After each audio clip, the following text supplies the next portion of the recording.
masuk dalam penjara, waduh disiksa. Kami tahanan baru itu memang ya dipukul. Ketika di dalam penjara itu baru saya mulai merenungkan bahwa sebenarnya hidup ini mau sampai kapan kayak gini. Karena saya ini belum pernah pergi ke Kalimantan, tetapi berkat program STT Ikat Mission Trip ini akhirnya saya bisa menginjakkan kaki di Kalimantan. Ketika itu mission trip kedua lagi, Victor ke Manado. Di situ kakak yang hebatnya Victor dipercayakan untuk membawakan seminar. Mantap.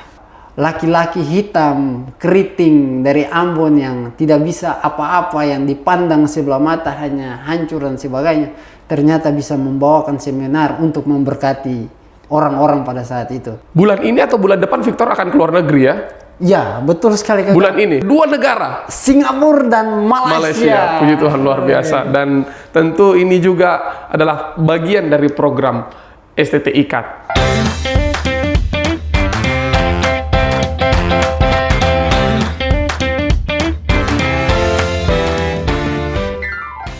Shalom, terima kasih sudah klik video ini. Selamat datang di YouTube channel Radio Ikat. Bersama dengan saya, Gabriel Barnabas Kawut. Saat ini kita ada dalam program podcast Sikip. Sikip adalah akronim dari sensitivitas, inisiativitas, kreativitas, inovativitas, dan produktivitas. Sikip merupakan core value yang ditanamkan di STT Ikat. Tidak hanya bagi mahasiswa, bahkan bagi staf, dosen, dan pimpinan. Saat ini telah hadir bersama dengan saya seorang anak muda yang luar biasa sekali, yang menyerahkan dirinya untuk melayani Tuhan dengan berkuliah di STT Ikat, memahami Tuhan, memahami kehendak Tuhan lebih dalam lagi untuk tentunya memberitakan tentang Tuhan Yesus Kristus. Ia adalah Victor. Shalom, Bro Victor. Kakak, apa kabar? puji Tuhan. Puji Tuhan, puji Tuhan. Bro Victor ini kan putra Ambon yang dapat kesempatan untuk kuliah di ITB. Iya. Dan sudah berapa lama kuliah di ITB sebelumnya? 3,5 tahun. 3,5 tahun, Iya. Sudah hampir lulus ya? Hampir lulus. Tapi kemudian saat libur kembali ke Ambon, dan ternyata ada satu peristiwa yang membuat Victor tidak melanjutkan pendidikan di Ambon dan melanjutkannya di lapas. Ya, Victor adalah seorang anak muda yang ternyata tidak lepas dari masa muda yang bisa dibilang kelam ya. Ya. Sempat menghabiskan hari-hari di penjara. Berapa tahun Victor? Di penjara hampir 2 tahun. Victor bisa ceritakan ke kita bagaimana kisah Tuhan mengubahkan Victor mulai dari kuliah di ITB tapi tidak lulus padahal sudah 3,5 tahun, kembali ke Ambon, masuk penjara sampai ke masuk ke STT Ikat ini. Iya. Jadi terima kasih ya. Ini suatu channel yang luar biasa yang dimana Puji Tuhan. STT Ikat menjalankan ya. Saya dalam kehidupan saya dulu itu memang dipandang sangat kelam seperti apa yang tadi disampaikan oleh Kak Gabriel. Nah, saya itu dulu bukan hanya kuliah di ITB saja, tapi pertama ketika saya lulus SMA, saya kuliah itu pertama di Universitas Patimura. Saya mengambil program studi teknik sipil, tetapi itu saya hanya bertahan selama setengah semester. Nah, itu saya keluar dari program studi teknik sipil dikarenakan pada saat itu saya ada mengalami galau, istilahnya orang muda, percintaan yang bahasanya ya begitulah. Terus saya mengambil langkah yang salah. Saya memilih untuk minum minuman keras, dan ketika saya meminum minuman keras, saya mabuk-mabukan di kampus. Nah, ketika saya berjalan, saya berpapasan dengan waktu itu istilahnya kita sebut dekan. Jadi wakil dekan 1. Nah, ketika saya berpapasan dengan Pak Wakil Dekan, terus tiba-tiba beliau menegur saya. Jadi pada saat beliau menegur saya itu Kak Gab, saya kembali memaki beliau karena saya sudah dipengaruhi alkohol. Nah, pada saat itulah saya dikeluarkan dari teknik sipil. Nah, ketika saya dikeluarkan dari teknik sipil kan ada jelang waktu itu setengah semester. Nah, ketika setengah semester itu saya mempersiapkan diri lagi, merenungkan kegagalan saya mempersiapkan diri. Terus ada beasiswa program pemerintah yang langsung dibuat turun tangan langsung dari presiden kemarin, presiden kami yang kemarin yaitu Pak Jokowi ya, Pak Jokowi. Ya, Pak Jokowi membuat program perminyakan untuk putra-putri daerah ya. Jadi ketika Pak Jokowi membuat program itu, terus membuat beasiswa untuk 15 putra-putri terbaik dari Ambon. Nah, puji Tuhannya saya salah satunya. Nah, ketika saya singkat cerita saya tembus dari seleksi penerimaan beasiswa itu, akhirnya kami diberangkatkan langsung ke ITB. Nah, sampai di Bandung, ketika tiba di kampus saya melihat wah kampus yang luar biasa. Nah, di balik kampus yang luar biasa ternyata saya terjerumus dalam pergaulan yang salah juga. Nah, saya mulai ikut kegiatan klub-klub malam karena pergaulan juga di sana dengan sesama kami orang-orang timur kan, orang-orang Ambon yang kerjanya sebagai debt collector, terus jaga-jaga di bagian klub-klub malam. Nah, saya terjerumus di situ. Saya kuliah tapi uang beasiswa itu saya pakai untuk perdagangkan narkoba. Jadi saya terlibat itu pertama dari ganja. Jadi saya kecanduan ganja. Saya dari awalnya isap-isap ganja, terus uang beasiswa saya itu saya pakai untuk beli ganja, terus karena uang beasiswa saya ini udah kritis tinggal sedikit, tidak tahu lagi mau bayar uang kuliah bagaimana, akhirnya saya mengambil keputusan bahwa saya akan jual ganja di Ambon. Nah, pada saat itu saya mulai bangun jaringan saya. Jadi ada beberapa teman saya juga yang tidak perlu saya sebutkan namanya ya, tapi mereka juga sekarang sudah berada dalam penjara. Saat ini mereka ada dalam penjara juga. Iya, mereka waktu masih di Ambon saya bangun jaringan dengan mereka. Saya bilang nanti saya kirim narkobanya dari Bandung, nanti baru kalian jemput di Ambon, lalu edarkan baru kita bagi berapa. Nah, kalau kita di Ambon itu Kagap, kalau kita mau lihat kita jual ganja itu plastik obat yang kecil itu. Nah, ukurannya kira-kira segini. Nah, itu setengah saja itu, walaupun cuma setengah, itu udah bisa kita jual dengan kisaran harga 100.000. Itu kalau kita mau gulung dalam bentuk rokok itu, kita campur dengan rokok setengah batang, itu cuma dapat 3 batang. Dan itu harganya di Ambon itu hanya cuma 100.000, itu harga yang fantastis. Nah, kalau di Bandung itu hanya sekitar 20 ribuan. Jadi saya untung berkali lipat. Jadi kalau kita kirim 1 kilo masuk ke Ambon itu saya bisa untung sampai 10 juta. Jadi saya bisa dapat uang dari situ. Nah, kehidupan pembelajaran saya sudah tidak lagi fokus kepada belajar mengajar yang ada di ITB, walaupun memang itu tujuannya untuk masa depan yang sangat baik. Tapi karena saya lebih tergiur oleh uang. Nah, ketika saya sudah sampai seminar proposal. 3,5 tahun ya? Iya, 3,5 tahun. Nah, saya menjalani itu selama 3,5 tahun menjual narkoba, lalu pada saat itu juga saya mau ujian seminar proposal. Nah, sebelum masuk ujian seminar proposal Kakak, saya itu Desember saya pulang karena kakak saya nikah. Oke. Ketika saya pulang sampai di Ambon, kakak saya nikah, terus malamnya biasalah orang Ambon kan habis resepsi pasti malamnya minum-minuman. Nah, minum-minum gak enak kalau nggak ada teman. Nah, istilah kami gini, kodenya gini, kalau nggak ada ganja kan nggak enak. Nah, terus kita pakai di situ, selesai pakai, saya ditelepon sama teman saya. Nah, halo brother, beta dengar sih di Ambon kah? Nah, ini dalam bahasa Ambon. Halo brother, beta dengar sih di Ambon kah? Mari main-main dulu di beta kompleks. Mari main dulu. Pas beta ulang tahun nih. Lalu saya bilang, oke, baik, saya datang ke sana. Nah, dalam kondisi saya yang udah memang terpengaruh oleh alkohol dan juga drugs ya, narkoba, ganja terlebih khususnya.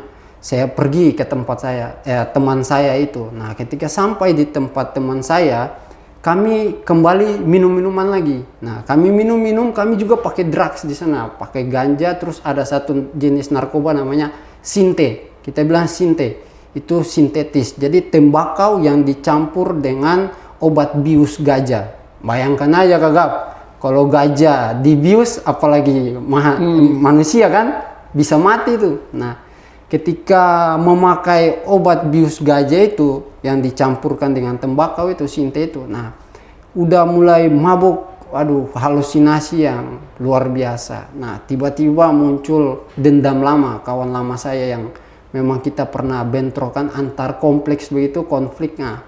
Pas posisi saya itu ada di Batu Gantung Ganemo. Terus lawan saya ini datang, terus dia bilang, "Beta balik sekali lagi, kamu bubar ya?"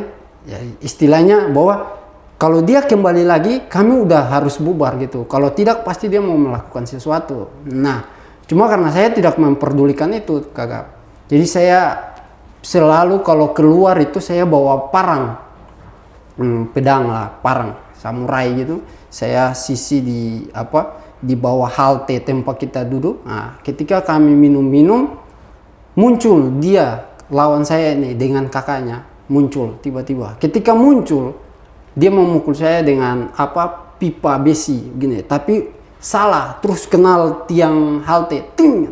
Untung saya sempat nunduk. Nah, ketika nunduk itu saya langsung ambil samurai saya, parang saya dari bawah tempat duduk halte itu. Ketika dia lihat itu, dia teriak, "Parang!" Langsung dia lari. Waktu dia lari saya kejar. Saya kejar dalam keadaan mabuk, saya nggak dapat dia. Akhirnya saya lompat sambil buang diri, tapi saya sambil tebas. Ketika itu saya tebas pas kenal kakinya. Ketika kenal kaki langsung dia jatuh.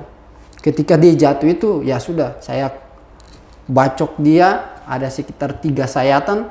Terus saya lepas parang, saya pukul, saya buang di dalam got, saya ambil batu, saya banting batu, terus saya ambil lagi batu, saya banting lagi, saya berdirikan dia, saya pukul. Pokoknya hari itu hancur-hancuran. Kakaknya udah lari. Jadi lari.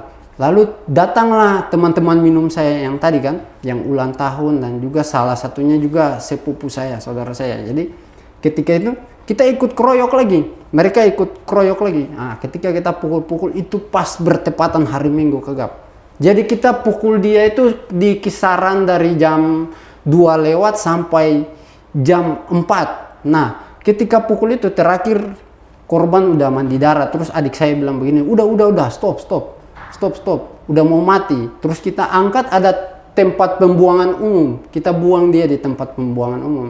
Nah, ketika buang di situ pas lonceng gereja jam 5 pagi. Di Ambon lonceng gereja bunyi. Akhirnya kami bubar. Nah, ketika bubar itu, Kakak, saya pulang sampai di rumah tuh baju saya tuh penuh darah. Ibu saya tanya, bangun pergi gereja. Tapi kenapa ini? Kamu jatuh dengan motor? Saya bilang, tidak.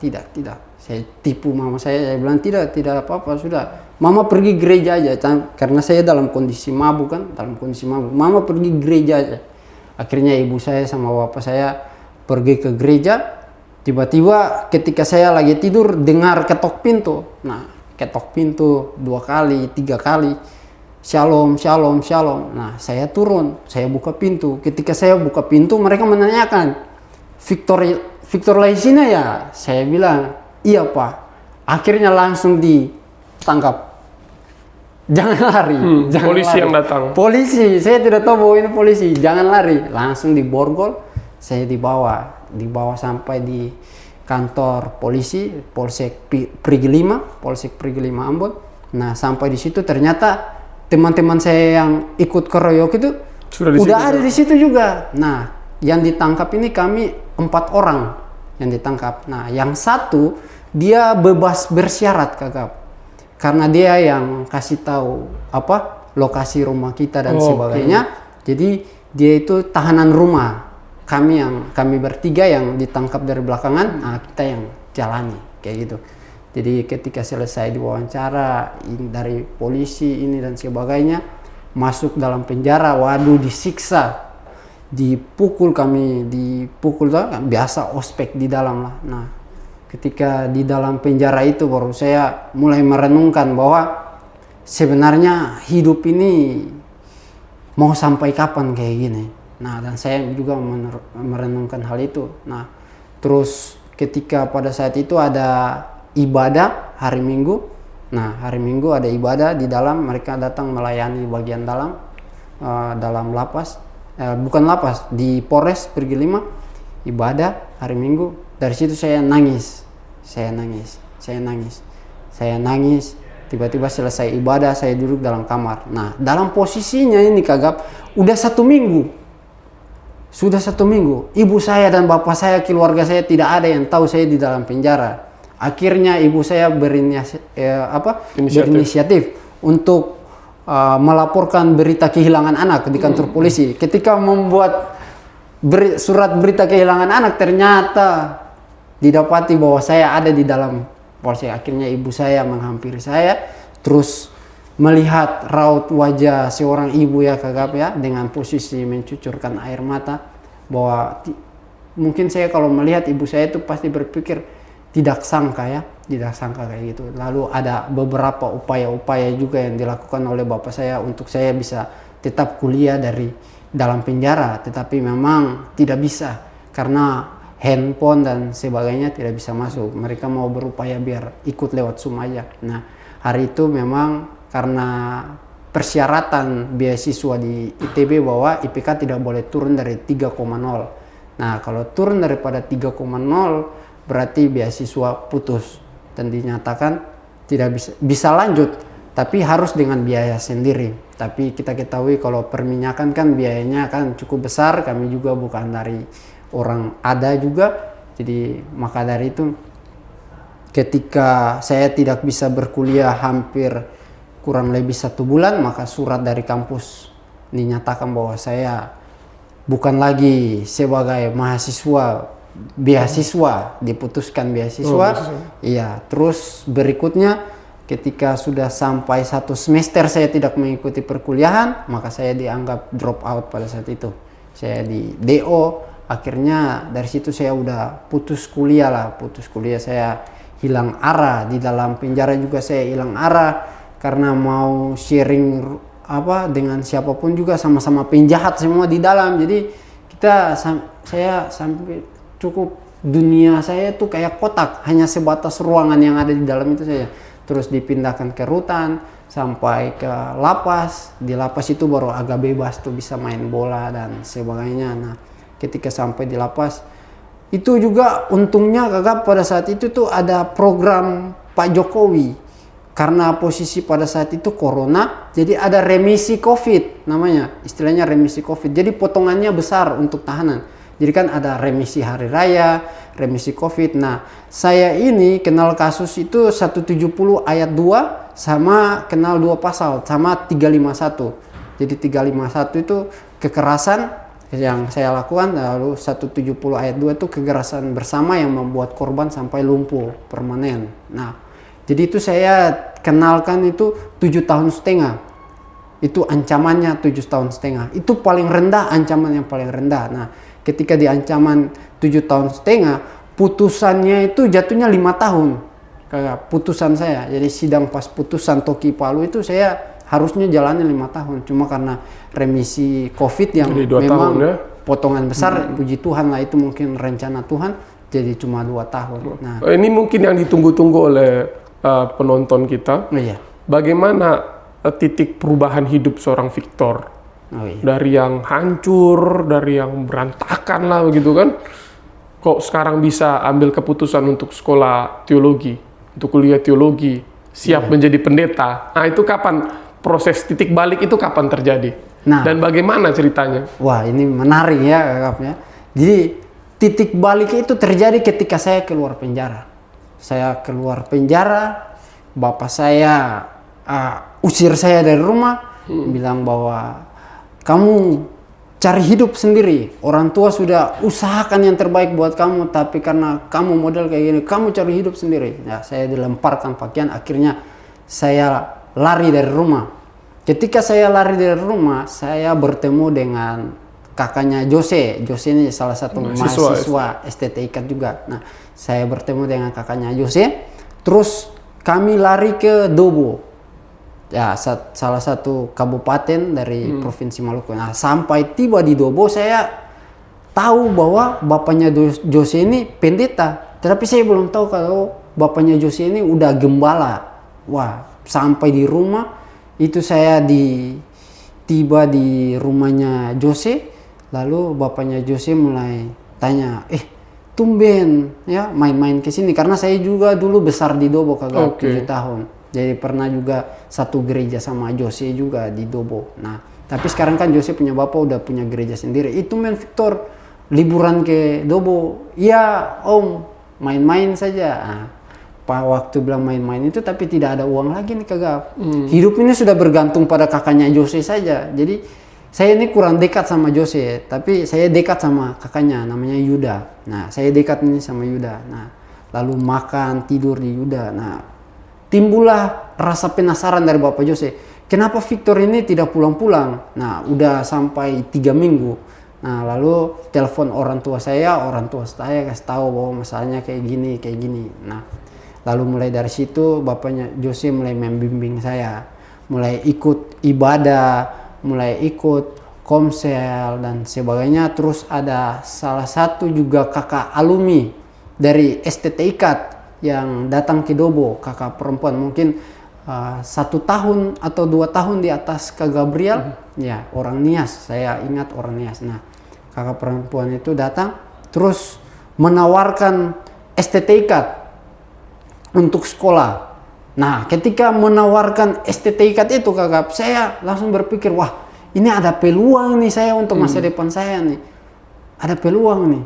Lalu terus saya renungkan itu di dalam kamar, selesai ibadah hari Minggu, saya renungkan itu di dalam kamar. Tuhan, kalau memang betul ini untuk jalan masa depan saya, untuk saya masih bisa menempuh pendidikan, kalau memang STT IKAT, Tuhan nyatakanlah. Terus ketika makan siang bersama papa dan mamanya Jose, terus tiba-tiba saya ditawarkan oleh bapak dan mamanya Jose bahwa Victor, kamu mau tidak kuliah di STT IKAT? Langsung saya dalam hati, terima kasih Tuhan. Tanda dari Tuhan. Tanda dari Tuhan ini. Saya masih punya masa depan ternyata. Langsung, waktu ketika bapaknya Jose menawarkan hal itu, tapi karena saya ini memang tidak suka mau jadi pendeta kagak. Saya itu dari awal memang tidak mau menjadi pendeta. Nah, saya bilang bahwa Bapak, saya pikir-pikir dulu. Nah, ketika saya bilang saya pikir-pikir, singkat cerita selesai makan, saya masuk ke dalam kamar. Terus saya berdoa, tanya Tuhan. Tuhan, kalau memang STT IKAT yang menjadi tujuan saya, gerakan bapaknya Jose, tawarkan saya sekali lagi. Terus malamnya bapaknya Jose tawarkan lagi STT IKAT. Berarti langsung saya bilang STT IKAT ini tanda dari Tuhan. Nah, ketika itu saya bilang bahwa Bapak, saya mau kuliah di STT IKAT. Saya mau kuliah di STT IKAT. Ketika mengatakan itu langsung bapaknya Jose dengan sigap, dengan cepat langsung, hari ini juga siap pakaian-pakaian, kumpul, masukkan dalam koper, minggu depan berangkat. Wih, langsung saya bilang luar biasa juga ini, minggu depan langsung berangkat ini. Dalam keadaan saya pikir ini mau uang dari mana, kuliah dari mana. Ini ibu saya, bapak saya juga kan tidak tahu bahwa saya mau kuliah di STT IKAT, bagaimana kan tidak tahu. Nah, siap barang-barang. Saya cuma siap barang-barang aja kakak. Saya siap barang-barang sambil tetap saya doa. Nah, saya siap barang-barang. Nah, lalu saya dibaptis oleh bapaknya Jose. Selesai dibaptis, 2 hari berikutnya kami berangkat sampai ke Jakarta. Lalu bagaimana setelah masuk di STT IKAT? Apa yang Victor rasakan? Apa saja yang sudah Victor lakukan? Karena program-program STT IKAT itu kan membuat kita pelayanan bahkan ke banyak-banyak daerah. Victor sempat ke Kalimantan. Oh iya. Baru mission trip lagi kemana? Mission trip lagi ke Manado. Oh, ke Manado. Bagaimana kisahnya itu? Bahkan saya sempat dengar Victor jadi narasumber di seminar ya. Wah, itu betul sekali ya, itu berkhotbah, kemudian menjadi narasumber di seminar. Orang mungkin tidak menyangka seorang Victor yang masa lalunya hancur berat begitu, tapi bisa jadi narasumber di seminar, membicarakan tentang Tuhan, berkhotbah, menyampaikan tentang karya Kristus di atas kayu salib. Bagaimana itu perasaan Victor? Apa saja yang sudah Victor lakukan dan apa yang Victor rasakan setelah kuliah di STT IKAT? Waduh, itu kalau macam mau dikatakan, dinarasikan dengan perasaan, itu bahagianya minta ampun Kak. Jadi ketika Victor sampai di STT IKAT, nah Victor dari basicnya orang yang pemalu, yang tidak bisa berbicara di depan umum, gugup dan sebagainya Kak. Tetapi sampai di STT IKAT, itu yang membentuk Victor. STT IKAT membentuk Victor bahwa harus bisa tampil di depan umum, berbicara. Kakak, dari pengalaman ibadah malam, ibadah chapel, ibadah pagi juga. Nah, itu yang melatih Victor, seorang Victor yang dari tidak bisa berbuat apa-apa sampai bisa di situ. Jadi itu kan rutinitas yang dilakukan oleh STT IKAT. Terus dalam berasrama juga, lingkungan dengan teman-teman juga, ada keluarga rohani ya, kita istilahnya keluarga rohani, terus ada sado juga, sahabat doa. Nah, itu yang membangun jalin berdoa yang membuat kami semakin erat. Terus itu yang membuat saya itu semakin bertumbuh. Saya merasa bahwa dari saya yang tidak bisa apa-apa menjadi bisa di situ. Akhirnya kenyamanan ini yang membuat saya bisa untuk berani untuk berbicara di depan umum. Nah, karena kenyamanan ini. Terus ketika program yang paling saya senang yaitu mission trip. Nah, tapi sebelum kita masuk di mission trip nih Kakak, memang banyak sekali yang kadang kita rasa bahwa kita merasa tertekan karena dalam kondisi berasrama kan, jauh dari orang tua juga, terus jauh dari kampung halaman. Kita kan pasti memikir itu. Tapi kalau kita sudah menjalani selama kurang lebih sampai Desember, ya itu udah aman lah. Kita sudah penyesuaian, itu biasanya penyesuaian aja itu yang membuat kita ini. Tetapi kalau kita sudah menyesuaikan diri itu sudah sangat luar biasa, karena memang lingkungan juga mendukung. Baik dosen-dosen juga kadang semangati kita, menasihati kita. Ibu asrama dengan bapak asrama juga kadang memberikan kami pengajaran yang baik, menegur kami juga agar kami menjadi lebih baik. Dan itu yang membuat saya sangat suka bahwa inilah keluarga saya. Selain keluarga saya di Ambon, ini keluarga saya di Jakarta. Inilah keluarga saya STT IKAT. Jadi ketika pada saat itu yang paling luar biasanya itu yang STT IKAT lakukan adalah program mission trip Kakak. Karena saya ini belum pernah pergi ke Kalimantan, tetapi berkat program STT IKAT mission trip ini akhirnya saya bisa menginjakkan kaki di Kalimantan. Nah, ketika sampai di Kalimantan, begitu melihat budaya di sana, makanan-makanannya di sana juga, terus terlibat pelayanan, bisa dipercayakan untuk berkhotbah, doa kepada orang sakit, doa di keluarga, komsel. Itu membuat Victor itu semakin bahagia, karena hal yang seperti ini dulu tidak pernah Victor temukan. Nah, ketika itu mission trip kedua lagi, Victor ke Manado di Pulau Bangka. Nah, Kepulauan Bangka, ya desa Kahuku lebih tepatnya. Nah, di situ kami melayani juga di gereja KGPM Sidang Asli Kahuku. Nah, di situ Kakak yang hebatnya Victor dipercayakan untuk membawakan seminar. Mantap. Dan itu pertama kali. Dan saya merasa bahwa laki-laki hitam keriting dari Ambon yang tidak bisa apa-apa, yang dipandang sebelah mata hanya hancur dan sebagainya, ternyata bisa membawakan seminar untuk memberkati orang-orang pada saat itu.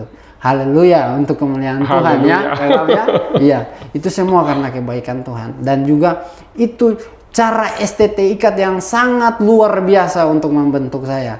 Nah, ketika saya sudah bisa melakukan seminar, dipercayakan juga di gereja KGPM Asli Kahuku itu untuk membawakan khotbah pada hari Minggu pertama. Walaupun mimbarnya agak tinggi ya, dari gereja kami GSJ kan mimbarnya ya cuma biasa aja ya, sama rata dengan jemaat. Tapi kalau naik di mimbar-mimbar KGPM kan kami serasa seperti malaikat sedang berdiri di atas melihat orang-orang di bawah. Itu keren. STT IKAT ini kan interdenominasi kan. Jadi kita belajar tata ibadah. Jadi kita menghargai Iya, betul. perbedaan gereja begitu, mulai dari cara beribadah, jenis mimbar. Jadi Victor yang dari gereja gerakan karismatik, karena sudah masuk ke STT IKAT, belajar tentang teologi yang luas, akhirnya tidak menjadi orang yang fanatik dengan gereja. Betul. Dan betul. dapat kesempatan untuk berbicara di gereja yang bukan karismatik. Betul sekali. Di gereja Protestan, Iya. di KGPM, naik ke mimbar yang begitu tinggi. Tinggi Saya juga sekali. pernah rasakan itu di Germita, waktu saya pelayanan di Talaut. Kemudian gimana? Itu yang orang Manado bilang ketika naik di mimbar itu totofore. Gemetar ya. Gemetar. Tapi itu yang luar biasa bahwa saya itu tidak mengenal teologi-teologi dari gereja-gereja yang lain. Dulu pemahaman saya cuma tahu bahwa karismatik yang paling benar. Yang lain itu tidak ada Roh Kudus. Karena kalau kita beribadah di karismatik itu ya tepuk tangan, haleluya, puji Tuhan, kayak merasa bahwa hadirat. Terus kalau gereja-gereja lain tuh seolah-olah tidak ada Roh Kudus, lebih kepada gereja-gereja arus utama ya. Tetapi ketika berada di STT IKAT disuguhkan dengan ilmu-ilmu teologi yang memang bukan doktrin kami, tapi memang itu memperkenalkan doktrin-doktrin. Nah, sehingga ketika saya belajar ternyata betul ya bahwa Roh Kudus ini ada bagi kita semua orang yang percaya. Nah, dan saya melihat lawatan Tuhan yang begitu luar biasa bahwa orang-orang di gereja KGPM yang arus utama pada saat itu yang saya melayani Mission Tribis itu, ternyata mereka tuh punya jiwa semangat pelayanan yang luar biasa, Kakak. Nah, saya tidak mungkin ada kesempatan yang sangat luar biasa melayani kalau kami mau pergi ke rumah jemaat, kami harus seberang pulau, Kakak. Jadi kami naik perahu. Ketika naik perahu kecil itu, Katinting nama apa? Kole-kole apa? Kole-kole. Katinting, di sana bilang katinting, tapi katong biasa bilang kole-kole. Itu di Ambon katong bilang kole-kole. Nah, ketika lewat pantai yang ombak yang itu, saya merasa bahwa seperti saya ada pada waktu Yesus dengan murid-murid. Mantap. Iya, saya merasa pada saat Seharusnya berjalan langsung di atas air. saya mau coba itu. Cuma saya takut, saya ragu-ragu setenggelam di situ. Luar biasa ya. Ini kisah yang luar biasa dari Victor. Nah, Victor, apa yang Victor mau sampaikan ke penonton melalui kisah hidup yang Victor alami ini? Apa yang Victor mau sampaikan? Iya, yang mau Victor sampaikan buat orang-orang di luar sana, orang-orang percaya, mungkin pasti sahabat-sahabat Victor juga ya, yang ada di dalam penjara juga, keluarga-keluarga Victor di kampung halaman di Ambon. Nah, bahwa keburukan kita bukan menentukan masa depan yang suram, tetapi masa depan yang luar biasa ditentukan dari kemuliaan Tuhan dan kehendak kita untuk mau berubah. Dan jangan lupa, sarana perubahan yang paling penting, STT IKAT, bos. Bagaimana, kan? Ya. Menyala. Luar biasa. Ya, itu dia. Manusia mungkin bisa pandang kita tidak berharga. Manusia mungkin bisa judge masa depan kita suram karena kesalahan-kesalahan yang kita lakukan di masa lalu. Tapi kalau kita punya kerendahan hati untuk datang kepada Tuhan, meminta ampun, berserah diri kepada Tuhan, maka Tuhan bisa ubahkan hidup kita yang buruk ini menjadi hidup yang baik, menjadi hidup yang bisa menjadi saluran berkat bagi banyak orang. Betul. Tuhan pakai untuk memberitakan Injil bagi banyak orang. Paulus tidak lepas dari masa lalu yang suram, yang hancur. Orang yang dimabukkan dengan agama, tidak kerap kali dia menganiaya jemaat pengikut Yesus, tapi menarik sekali saat dia mengalami perjumpaan dengan Tuhan, hidupnya diubahkan. Paulus yang hancur, Victor yang hancur, bisa Tuhan pakai menjadi alat kemuliaan Tuhan bagi banyak orang. Amin. Puji Tuhan. STT IKAT saat ini sedang membuka penerimaan mahasiswa baru. Jangan sia-siakan kesempatan ini. Mendaftar di STT IKAT dan saudara akan dapat pengalaman yang luar biasa. Bulan ini atau bulan depan Victor akan keluar negeri ya? Ya, betul sekali, Kakak. Bulan ini? bulan depan. Bulan depan. Bulan ini. Ya, bulan tanggal ini, 25. Tanggal 25, puji Tuhan. Dia akan keluar negeri ke 2 negara. Singapura dan Malaysia. Puji Tuhan, luar biasa. Dan tentu ini juga adalah bagian dari program STT IKAT. Bukan jalan-jalan ke sana, tapi studi banding. Ya. Ke sana akan belajar tentang bagaimana mahasiswa di luar negeri. Dan tidak hanya itu, akan pelayanan juga di gereja-gereja Singapura ya, beberapa gereja di Benar ya. di Singapura dan di Malaysia. Sampai di sini dulu podcast kali ini. Jangan lupa untuk like, comment, and subscribe channel Radio IKAT. Tuhan Yesus memberkati. STT IKAT, Salam Sikip.